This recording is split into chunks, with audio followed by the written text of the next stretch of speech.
మన రక్షకుడైన యేసుక్రీస్తు నామములో అందరికీ వందనాలండి. ఈరోజు దేవుని మాటలు పేతురు రాసిన మొదటి పత్రిక 2వ అధ్యాయం 15వ వచనం. ఏలయనగా మీరిట్లు యుక్త ప్రవర్తన గలవారై అజ్ఞానముగా మాట్లాడు మూర్ఖుల నోరు మూయుట దేవుని చిత్తము. దేవుని బిడ్డలారా, దేవునితో నడిచే ప్రతి ఒక్కరికి ఆశ ఉంటుంది, దేవుని చిత్తాన్ని నేను జరిగించాలి అని.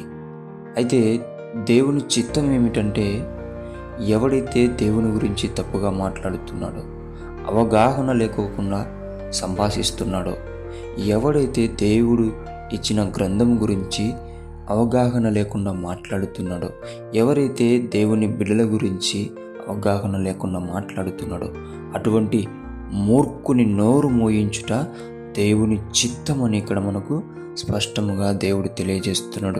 దేవుని బిడ్డ, నీవు నిజంగా దేవునితో నడిచేవాడవైతే ఆ మూర్ఖుని నోరు దేవుని వాక్యము ద్వారా మోయించగలుగుతావు.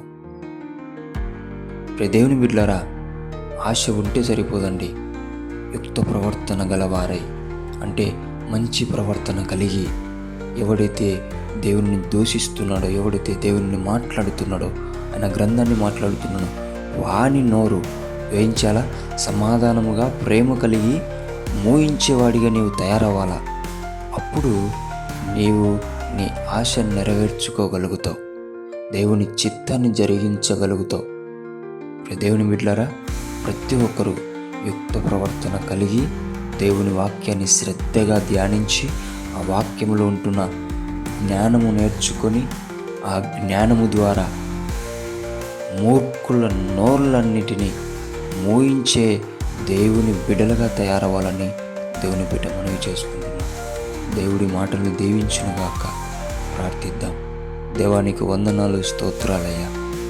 నీ బిడ్డలమైన మేము నాయన, నీ మాటను మేము జవదాటకుండా నీ మాటను గౌరవించి అనేక మూర్ఖుల నోరు సమాధానముగా ప్రేమగా మోయించే బిడ్డలుగా జ్ఞానమును యుక్త ప్రవర్తన కలిగిన జీవితమును మాకు దయచేయమని యేసు నామములో ప్రార్థిస్తున్నాం తండ్రి.